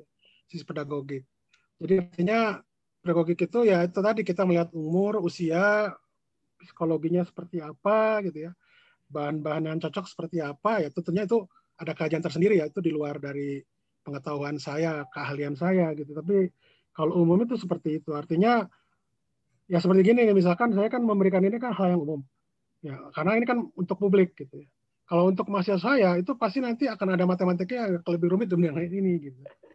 Kenapa ya? Karena memang mereka belajar untuk itu. Kalau misalkan kita hanya sekedar tahu atau katakanlah tadi cuma anak kecil kita berbicara tentang penciptaan alam semesta yang nanyanya itu misalkan anak usia 5 tahun, ya kita menjawabnya sesuai dengan apa yang mereka pahami secara psikologis gitu ya. Seperti itu gitu. Terus yang kedua tadi apa tadi pertanyaannya ya, Mas? Yang kedua terkait ini Prof, yang perdebatan antara Al-Quran dan sains ini seperti apa sekarang ini Prof? Karena banyak yang sains itu banyak ilmuwan non-muslim seperti itu Prof. Oke. Ya sebenarnya gini, itu sebenarnya suatu hal yang alamiah ya. Artinya gini, kalau kita namanya mau bekerja, belajar, siapapun kita, muslim, non-muslim, ya itu insya Allah kita akan maju. Gitu. Kalau Anda mau belajar fisika secara dalam, misalkan fisika teoretik gitu ya, ya siapa yang berusaha dia yang maju. Tidak, itu udah sunatullah, tidak terlepas agamanya apa gitu. Nah, cuma keistimewaan kita sebagai muslim yang kita yang umumnya kita tidak tahu, belajar itu adalah merupakan ibadah dan dalam rangka meningkatkan pemahaman keimanan kita kepada Allah Subhanahu wa taala. Jadi saya katakan tadi sekali lagi, iman dalam Islam itu berkembang dan itu ditopang oleh penguatan kita. Nah, penguatan kita itu tentunya ada beberapa asumsi kan yang kita pakai dan itu juga memang masih bisa dipertanyakan gitu ya. Artinya apa ya? Nanti pemahaman kita juga akan berkembang gitu ya. Apa istilahnya? Ya sesuai dengan kemajuan seiring dengan kemajuan sains dan teknologi dan juga perkembangan zaman gitu. Artinya Anda tidak perlu takut belajar tentang sains gitu. Misalnya di perdebatan segala macam nih, katanya bertentang segala macam, itu kan berarti kita tarik lagi ke awalnya, ilmu apa istilahnya, ilmu itu kan kita ada asumsi, ada hal yang mendasar, yang asumsi yang itu masih bisa dipertanyakan gitu ya. Kalau misalkan yang gaib, bagaimana? Yang gaib itu ya boleh aja Anda pertanyakan, tapi memang dalam Al-Quran, itu hal yang gaib itu sudah dikunci dalam artian, boleh nggak dipelajari? Boleh saja, tapi Anda tidak akan mampu gitu, itu aja. Nggak dilarang Anda mempelajari hal yang gaib, tapi itu akan sia-sia gitu. Nah, arti tadi gini, jadi istilahnya Allah Subhanahu wa taala itu menginginkan kita agar supaya kita itu belajar mengenal kebesaran-kebesarannya gitu. Bahwa dengan mengenal kebesaran-besarannya itu akan kita lebih dekat mengenal Allah Subhanahu wa taala gitu, sebagai pencipta, bahwa memang segala sesuatu ini tadi tidak sia-sia gitu apa yang diciptakan oleh Allah Subhanahu wa taala. Mungkin mohon itu bisa menjawab lah. Terima kasih Prof. Kita masuk dulu ke kolom Q&A ya Prof. Ada 14 pertanyaan nih Prof. Mudah-mudahan bisa terjawab sebelum waktu 8:30 nih. Pertanyaan pertama dari Nurul Huda Hasmar. Assalamualaikum warahmatullahi wabarakatuh Prof. Izin bertanya, apakah yang dimaksud dengan al-alamin, alam semesta? Mengapa Allah menyebutkan samawati wal ard, langit dan bumi? Mengapa yang disebut itu bumi, sedangkan masih banyak planet-planet lain, ada juga bintang-bintang. Ada pertanyaan kedua juga, apakah yang dimaksud dengan arsy ini dalam konteks alam semesta? Bagaimana jika seorang anak bertanya tentang di mana keberadaan Allah dan mengaitkannya dengan arsy? Itu Prof, dua pertanyaannya Prof. Oke, ya, terima kasih. Jadi kalau alamin itu setahu saya memang alam semesta ya, artinya gitu ya. Nah, tapi kenapa Allah Subhanahu wa taala menyebutkan dalam konteks itu ya? Biasanya seperti alhamdulillahirabbil alamin itu semesta alam, langit dan bumi gitu ya. Jadi semesta alam itu kemungkinan ini termasuk alam nyata dan alam gaib. Gitu. Kemudian seperti mengapa Allah menyebutkan langit dan bumi gitu misalkan. Ya karena Al-Quran ini diturunkan di bumi gitu. Seperti lagi ini dugaan saya juga tidak diturunkan di planet-planet lain gitu ya. Memang ada beberapa indikasi planet itu habitable seperti bumi. Di beberapa yang jaraknya bahkan ada yang ribuan tahun cahaya gitu, ada jutaan tahun cahaya juga ada. Gitu. Nah, itu karena Al-Quran itu di bumi. Kalau misalkan nanti kita ada kemajuan bisa ke planet lain, Anda ketemu makhluk yang lain gitu misalkan ya. Ditanya apakah ada utusan Allah kepada kalian gitu. Ya itu bisa saja gitu ya. Bertanya seperti itu. Itu tapi kalau Anda ke sana. Tapi sampai sekarang kita belum tahu gitu ya. Kemudian tentang arsy. Arsy itu sendiri ya walau alam saya juga nggak tahu gitu ya.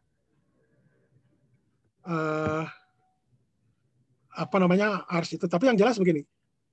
Kita secara sains ya, teoretivitas umum itu alam semesta kita tuh hidup di ruang dan waktu. Kita jadi terikat ruang dan waktu. Sedangkan alam semesta ini kan ciptaan Allah Subhanahu wa taala, termasuk ruang dan waktu juga kan.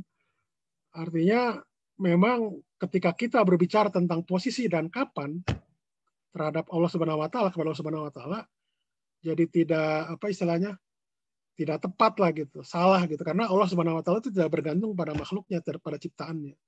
Jadi kalau bagaimana jika anak bertanya tentang keberadaan Allah Subhanahu wa taala terkait dengan arsy itu ya seperti di apa namanya seperti Rasulullah SAW itu menjawab pertanyaan seorang Baduy gitu ya, Allah itu di atas, itu betul, nggak salah. Kemudian ada juga Allah itu dekat gitu ya, lebih dekat daripada urat nadi, itu juga tidak salah gitu. Karena kenapa? Karena Allah Subhanahu wa taala tidak bergantung pada ruang dan waktu. Jadi kita kalau berbicara tentang di mana, sebenarnya pertanyaan itu kurang tepat. Karena di mana itu adalah posisi gitu ya, kalau secara fisika. Gitu.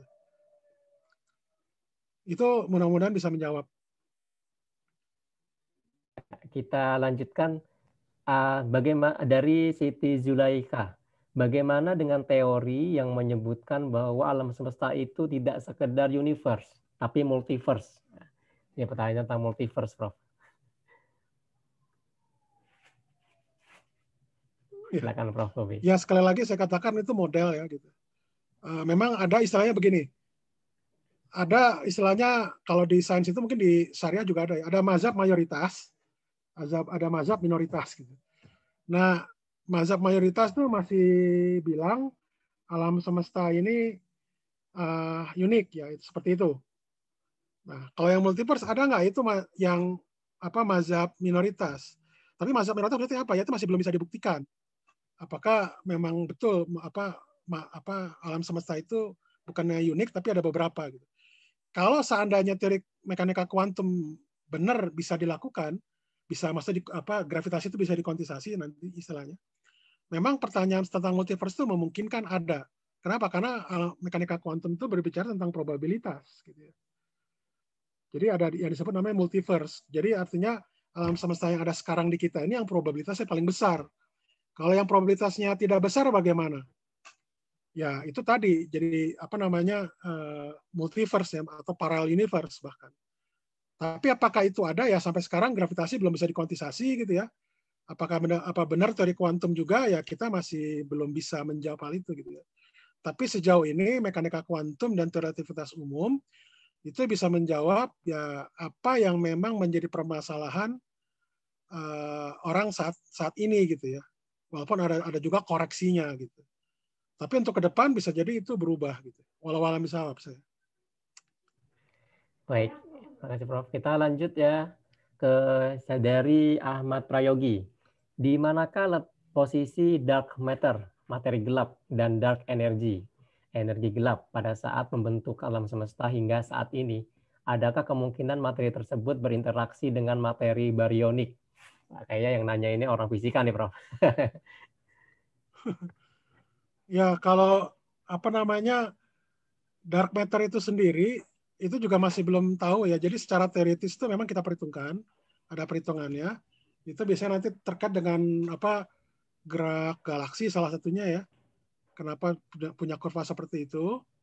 Nah, itu diduga itu ada apa dark matter gitu. Kemudian ada beberapa lagi pengamatan astronomi. Cuma memang itu baru dugaan. Ada teori juga. Jadi ada teori dark matter itu menjelaskan tentang misalkan gerak rotasi dari apa namanya galaksi itu bisa menjelaskan.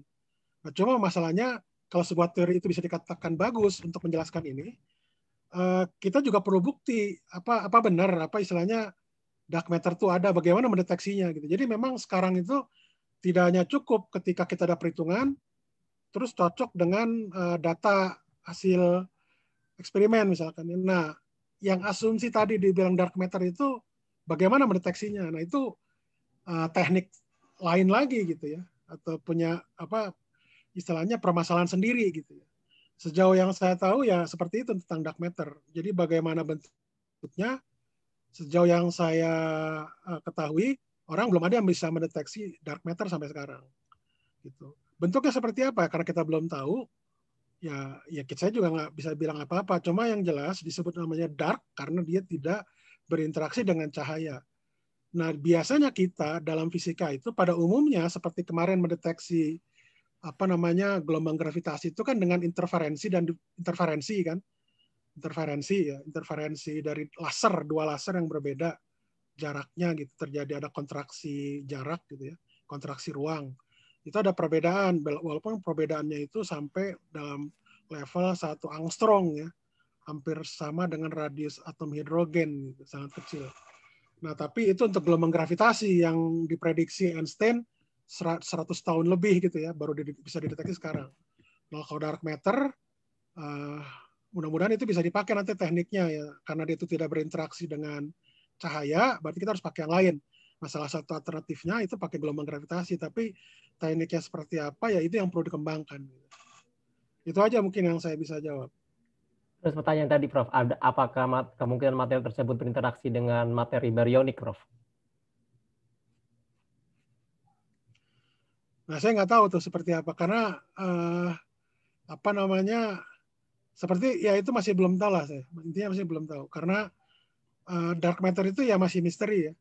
Orang belum banyak tahu. Baik, kita lanjutkan satu pertanyaan di Q&A dari Pak Banu Muhammad.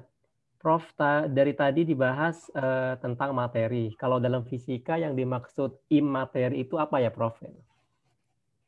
Lawannya materi mungkin, Prof, yang dimaksud. Imateri. Ya, materi itu yang bisa kita deteksi. Yang materi yang kita lihat seperti atom itu kita bisa deteksi. Apakah yang kita tidak bisa deteksi kita bisa sebut imateri? Ya mungkin bisa juga, bisa ya. Seperti misalkan dark matter kan itu belum bisa kita deteksi sampai sekarang. Tapi seperti kita percaya gitu bahwa itu tuh ada karena memang tadi dia bisa menjelaskan beberapa hal. Tapi apakah betul atau tidak ya itu nanti perlu dideteksi bentuk ininya seperti apa gitu. Dark matter itu apakah itu memang partikel atau memang objek geometri gitu, itu juga masih belum jelas gitu. Jadi masalah materi dengan imateri itu bergantung ininya sih, kita melihat dalam konteks apa gitu. Kalau dalam gaib ya walau alam apa gitu imateri ya saya nggak tahu ya, seperti itu. Baik, kalau yang jelas materi itu yang bisa kita deteksi biasanya itu materi. Nah, yang dikatakan materi di sini misalkan 5% dari alam semesta itu terbentuk materi, itu materi yang kita bisa deteksi. Sisanya 90% itu dark matter, itu materi yang kita percaya yang belum bisa kita deteksi. Kalau hubungannya ke itu, Prof, partikel dan antipartikel itu ke sana pembahasannya, Prof, itu seperti apa, Prof, ya? Kalau partikel itu dengan antipartikel itu materi. Dengan sinar gamma juga, foton itu materi. Oh, berarti antipartikel masuk materi, Prof, ya? Termasuk materi, ya. Oh, baik. Oke.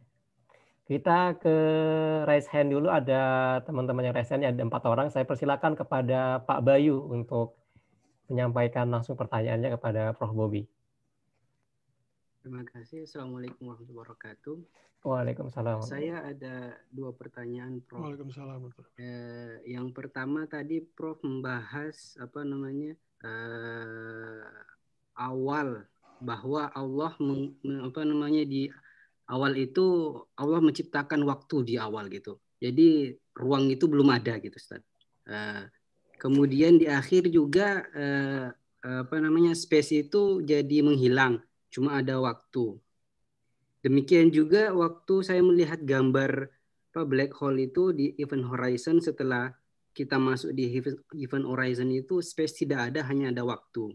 Nah, itu seolah-olah kalau pemahaman awam saya mengenai keterkaitan space time gitu, bukan space and time. Itu breakdown di 2 kondisi itu, Prof. Itu yang pertama. Yang kedua masalah dark matter sama dark energy. Prof tadi bilang jumlahnya total itu 95% gitu. Bagaimana dengan kaitannya dark energy, dark matter ini dari rumus Einstein E sama dengan mc². Kalau energi itu adalah materi, materi itu adalah energi. Apakah dark matter ini, dark energy ini terjadi saling Jelas.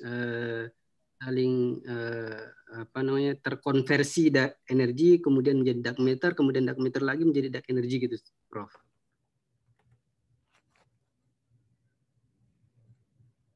Halo? Baik. Ya. Masuk. Ya. Lanjut, Pak.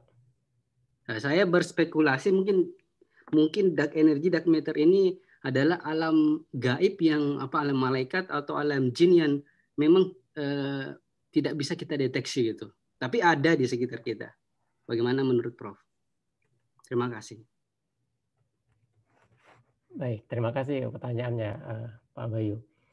Silakan Prof. Bobi untuk langsung menjawab pertanyaan dari Pak Bayu tadi.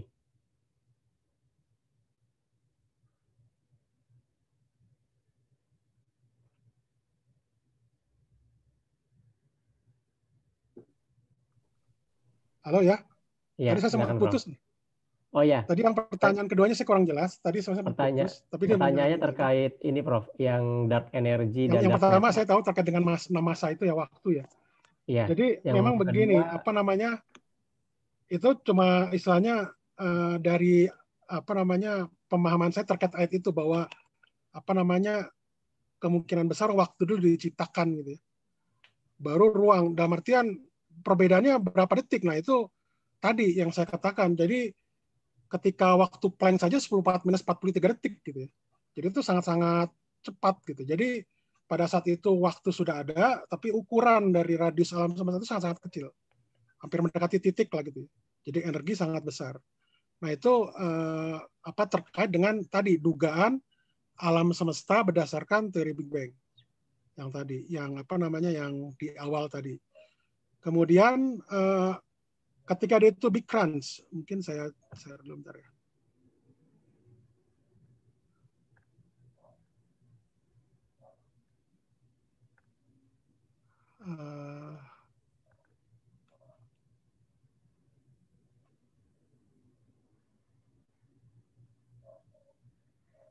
Maaf.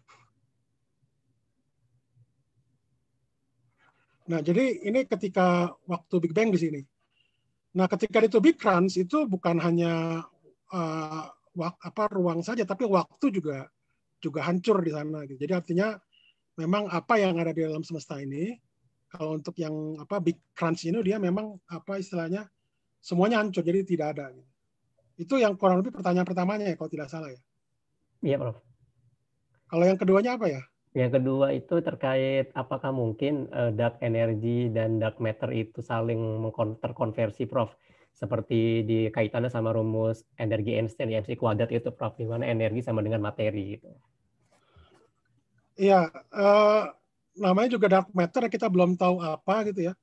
Tapi biasanya kan kalau kita mempelajari sesuatu yang baru itu juga kan kita coba dulu pakai teori yang memang sudah ada, yang sudah standar. Dalam ini relativitas, misalkan relativitas khusus ya, yang E sama dengan MC kuadrat.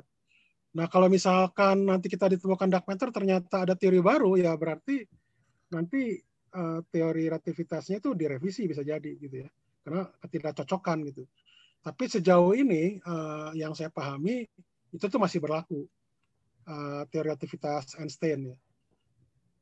Karena juga materi gelapnya itu masih belum bisa ditemukan, belum bisa kita hasilkan di laboratorium lagi. Jadi kan energi yang dihasilkan itu sekitar 10 tera kalau tidak salah ya. 10 tera itu 10 pangkat giga itu 9, 12 ya, 13, 13 volt. Jadi Anda bisa bayangkan tuh baterai kalau yang 10 volt itu berapa banyak yang kita butuhkan untuk menghasilkan tegangan sebesar itu. Nah itu kita belum bisa menghasilkan yang namanya sebut dark matter gitu ya. Atau bisa jadi juga mungkin kita menghasilkan, tapi teknik untuk pendeteksiannya kita masih belum tahu seperti apa gitu. Itu aja yang saya bisa jawab sih. Baik, terima kasih Prof. Mungkin satu pertanyaan lagi Prof ya di Q&A nih, masih banyak sebenarnya kita lihat pilih-pilih yang mungkin relevan ya. Dari Pak Heru Pribadi. Assalamualaikum, tentang teori pembentukan alam semesta tadi. Mana yang saat ini diyakini kebanyakan ilmuwan? Apakah teori ekspansi maksimum atau teori berkelanjutan? Teori apa? Maksimum atau? Teori ekspansi maksimum atau teori berkelanjutan? Oh ya. Kalau yang diyakini, yang dipakai oleh banyak itu teori standar ya. Artinya ada yang disebut namanya teori Friedman Robertson Walker namanya. Jadi orang Rusia dengan orang Amerika ya. Jadi itu yang masih sifatnya universe. Dan dalam teori mereka tersebut itu memang ada yang saya tunjukkan di gambar ini tuh ya ini. Ada 3 kemungkinan model alam semesta itu dari yang model standar kosmologinya yang dipakai banyak mayoritas ilmuwan.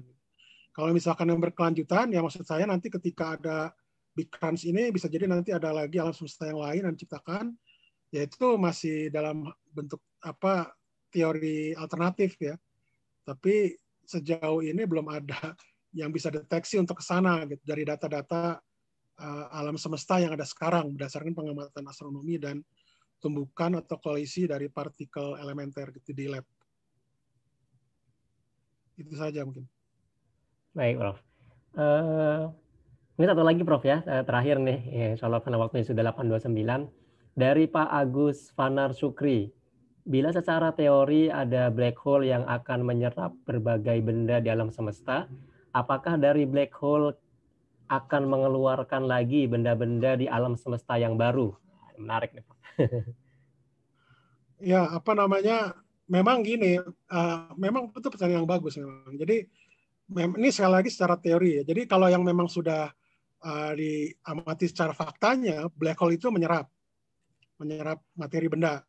Nah, tapi ketika materi itu diserap, misalnya kayak kita ya manusia diserap oleh black hole, apakah kita akan hancur atau katakan nanti kita bisa keluar lagi ke tempat yang lain gitu. Kalau secara teori itu memungkinkan, ada yang disebut namanya white hole. White hole itu adalah sebuah objek yang dia tuh selalu mengeluarkan benda. Jadi tidak menyerap. Kalau black hole itu selalu menyerap benda di sekitar. Kalau white hole itu dia mengeluarkan benda di sekitarnya. Jadi, nah kalau secara diagram Penrose, ini saya nggak bisa tunjukkan, ada di buku textbook ya, mesti dicari. Jadi nah, ketika nanti kita masuk black hole itu bisa secara teoritis nih, ini belum dibuktikan karena belum ada yang ke sana gitu. Itu kita akan keluar dari white hole gitu. Jadi dari black hole keluar ke white hole. Tapi sekali lagi, itu tuh masih level teoritis. Kalau secara logikanya, ketika kita masuk black hole karena waktu berubah jadi ruang jadi waktu, tertukar gitu, jadi kita bisa dikatakan hancur di situ. Karena proses biologis kan itu harus benar antara waktu-waktu, ruang-ruang. Ketika dia itu bertukar, berarti tidak ada proses biologis di sana. Proses sel membelah segala macam. Jadi kemudian kita akan hancur di sana. Kalau saya sih jawabannya seperti itu, yang bisa dikatakan kuat secara faktanya gitu ya, dibanding dengan yang tadi white hole, walaupun itu secara teoritis, secara diagram Penrose itu ada. Baik, sebenarnya masih banyak nih Prof pertanyaan-pertanyaan yang belum terjawab, Prof. Di Q&A ada 10 pertanyaan lagi, kemudian saya lihat ada yang nyelip nih 3 pertanyaan di kolom chat, ada teman-teman yang masih resen juga, tapi apa daya waktu yang sudah habis dan sudah terbatas memang. Insya Allah nanti kita akan coba diskusikan lagi dengan teman-teman, semoga juga nanti Prof. Bobby berkenan menjawab ya, kalau misalkan nanti kita kirim kolom yang ada di pertanyaan ini, Prof, yang belum terjawab ini. Nanti kita bisa share di grup komunitas jawaban-jawabannya, Prof. Itu mudah-mudahan bisa dijawab sama Prof Bobby nanti, insya Allah.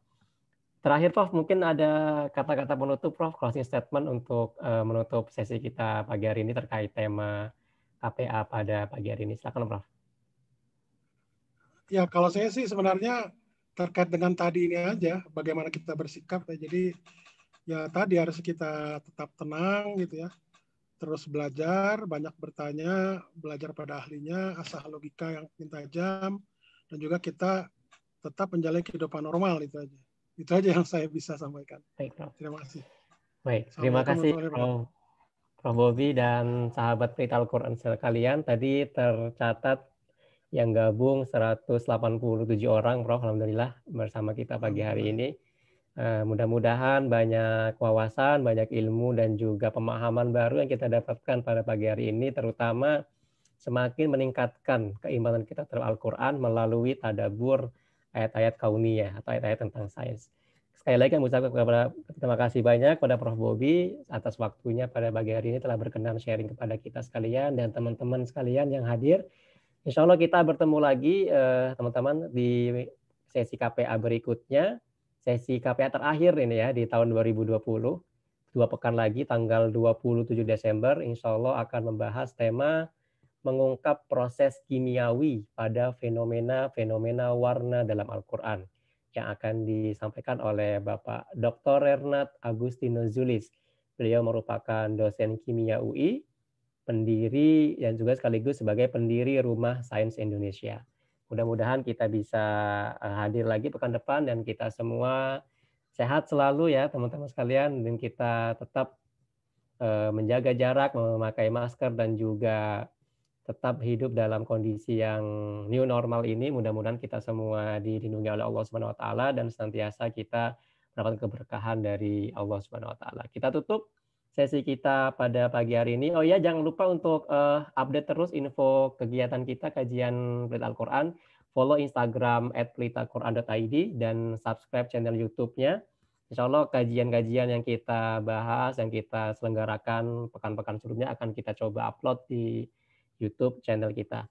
Kita tutup pertemuan kita pagi hari dengan membaca hamdalah, alhamdulillahirabbil alamin, dan kita sempurnakan dengan doa penutup majelis. Subhanakallahumma wa bihamdika asyhadu alla ilaha illa anta astaghfiruka wa atubu ilaik. Sampai jumpa pekan depan. Dari kami mohon maaf. Wassalamualaikum warahmatullahi wabarakatuh. Ini liftnya gimana ya liftnya? Di pojok kanan bawah, Prof. Lift bisa langsung, Prof. Terima kasih banyak, Prof. Hobi.